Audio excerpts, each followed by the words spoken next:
Today on Public Eye News, UP mushers prepare for the UP 200 and Michigan sees a statewide decrease in gas prices. Caleb Bridell will give us a look at the weather as we enter the middle of the week, and Max Stevens tells us about U.S. Olympian gold medalist Chloe Kim.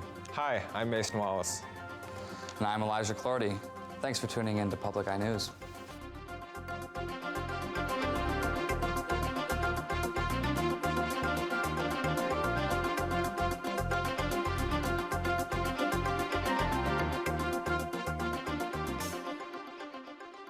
The names of the two people killed in a house fire Sunday have been released. 48-year-old David Suber and 6-year-old David Suber were found inside the home. At this time, the cause of the fire is still unknown and remains under investigation. And as of Monday, the Marquette City Commission has a new member. Paul Schlegel was appointed to fill the vacant seat left after Mayor Tom Baldini's death in December. Schlegel has been a member of the City Planning Commission for 5 years and a representative of the Board of Zoning Appeals for 3 years, and plans to serve the people of Marquette with his experience. Schlegel will serve until November 2020 when Baldini's term ends. Little League International just issued a rule that says any baseball bat made before 2018 cannot be used for safety reasons. This means the Marquette Little League must replace all of their current bats for new ones. They will be holding a spaghetti dinner fundraiser on Sunday at the Veerleen in Marquette, with dinner running from 4 to 7 p.m. Children cost $5 and $10 for adults. And the UP 200 sled dog race is set to kick off this weekend. With a distance of 230 miles, mushers are drawn from Quebec and beyond, with 3 mushers entered from the UP. UP 200 musher Justin Steelstra from McMillan is also a veteran of the Iditarod in Alaska. Steelstra said, quote, "We're going to look to have a fun, fast run and hopefully finish with a healthy and happy dog team," end quote. Steelstra did cite retirement as a reason why there are fewer mushers from the UP entered in the race.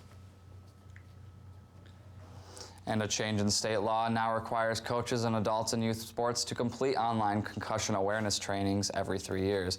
Michigan is the 39th state to enact laws regulating sports concussions. And every year, the U.S. emergency departments treat over 173,000 sports-related concussions to children and adolescents. The new law will require all involved in youth athletics to complete an online training program. And some good news for before your evening commute. AAA Michigan announced gas prices have fallen 10 cents per gallon statewide. Michigan's lowest average price was in Traverse City area at around $2.43 a gallon, and the highest here in the Marquette area at $2.72 per gallon. AAA Marquette or Michigan surveys daily fuel prices at 2,800 gas stations across the state. And after the break, we'll be back with your national and international news. Stay with us. I've been around the world, but there's one place I keep coming back to. And the more I explore, the more I realize it's the place to be.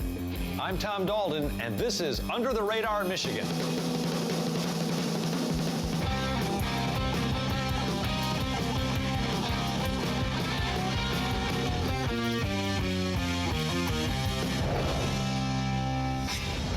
Friday at 5 and Saturday night at 10 on Public TV 13. Welcome back. Many conservatives are struggling with a new Republican-backed spending binge that could produce trillion-dollar deficits for years to come. In wake of this move, many are calling the GOP party of fiscal responsibility no more. President Trump's $4 trillion plus budget will create a debt of $7.2 trillion through the next decade. If adopted by Congress, hardly a year into his term, President Trump's brand of GOP has not been consistent with any of the core values that have defined his party since the Reagan era. And the Senate has begun debate on immigration reform. The process is open-ended, which means any proposal will be considered, and whatever is able to gather the 60 votes necessary to pass will move forward. Weijia Zhang has more details from Capitol Hill.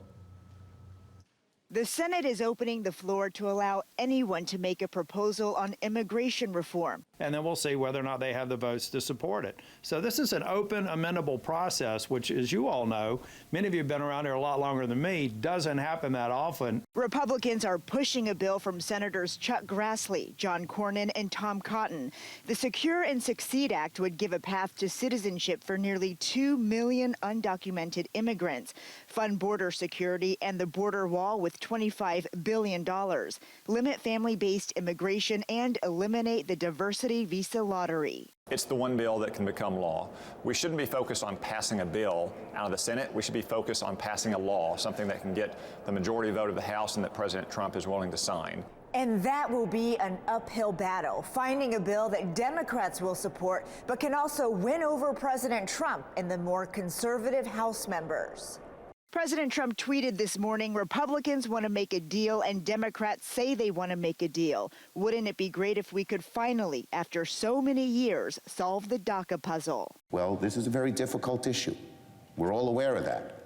But we can get something done. We're on the verge. The DACA program, which shields undocumented immigrants brought to the U.S. as children from deportation, expires March 5th. Weijia Jiang, CBS News, Capitol Hill. Russian investigators are beginning to think that human error may have been the cause of a Russian plane crash outside of Moscow that killed 65 passengers and 6 crew members. After reviewing the AN-148's flight data recorder, the Interstate Aviation Committee claimed that Sunday's crash near Moscow occurred after the pilots saw conflicting information on the plane's 2 airspeed indicators. The committee stated that the flawed readings came because before the takeoff, the pilots did not turn on the heating unit for the plane's pressure measurement. And with this year's flu season, one of the worst on record, federal health officials are urging anyone who is sick to stay home.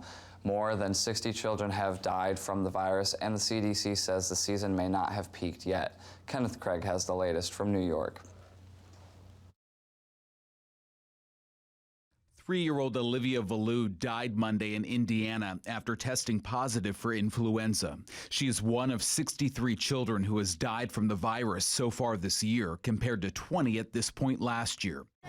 In New Jersey, the North Bergen School District is disinfecting its school buildings while the health department investigates whether the death of a 5-year-old girl there was flu-related. It's very painful to see a little girl just starting her life and passing this way. The CDC says 1 in 10 deaths in the U.S. is currently due to influenza or pneumonia, and 1 in 13 doctor visits last week was for flu symptoms. You're probably contagious for 5 to 7 days after you're really sick. More than 17,000 people in the U.S. have been hospitalized for flu-related illnesses since October, and the CDC says it may be several more weeks before we see the worst of it.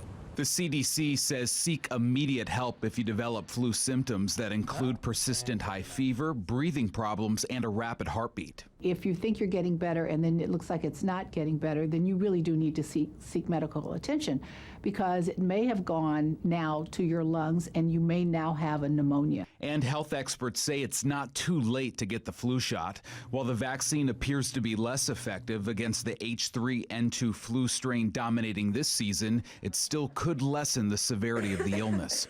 Kenneth Craig, CBS News, New York. Just months before their big day, Prince Harry and Meghan Markle tour Britain along with a recent trip to Scotland.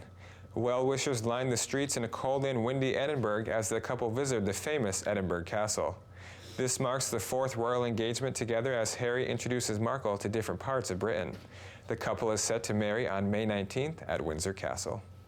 And stay with us. After the break, we'll have your weather and sports.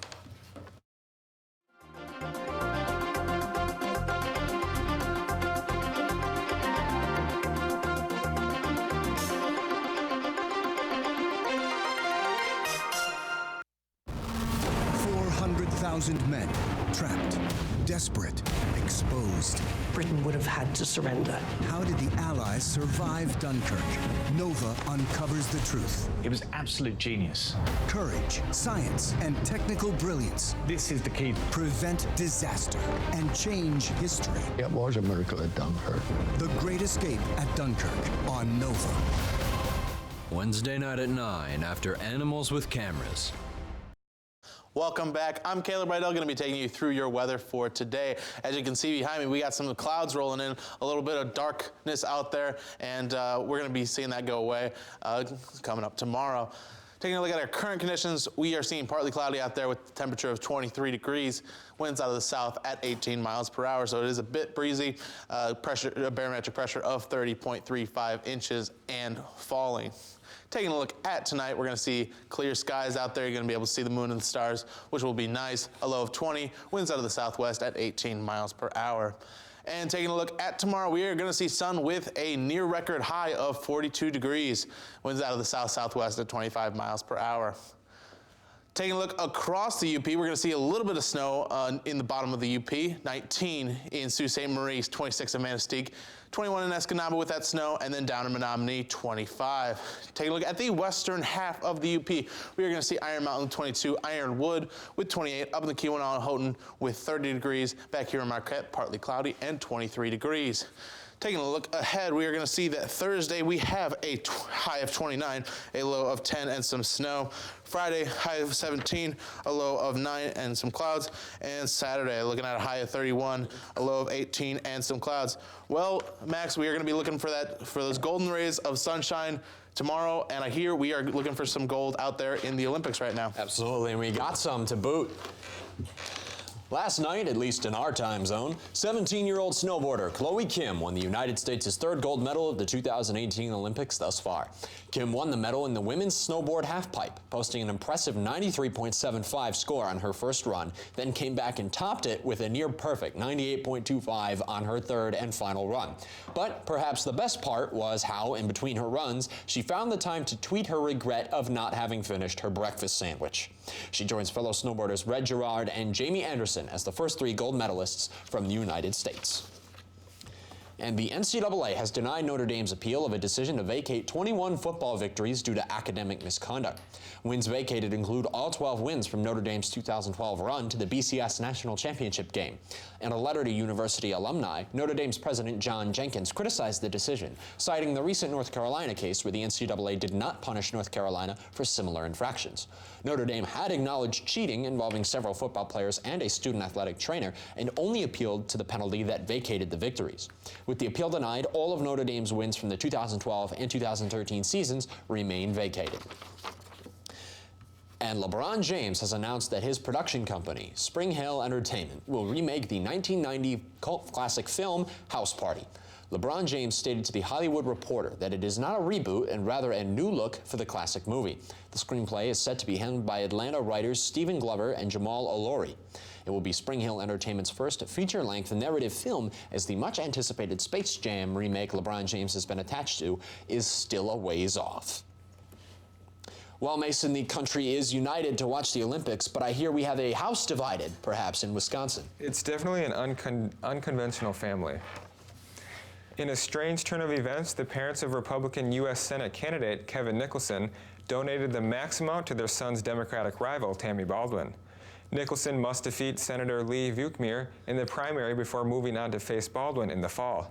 However, federal records show that his parents, Michael and Donna Nicholson, each gave $2,700 to Baldwin back in December. And in more election news, Kansas officials have halted a dog's campaign for governor. Taryn Woolley of Hutchinson filed paperwork last weekend for her 3-year-old wire-haired Vizsla, Angus, to hold the top spot.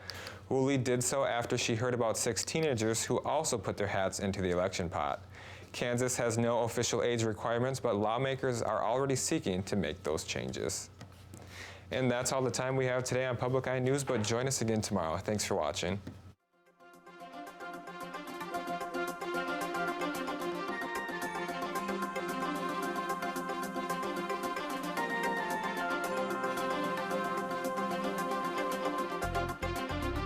The preceding program was produced in studios located in the Edgar L. Hardin Learning Resources Center by WNMU-TV, Northern Michigan University Public Television.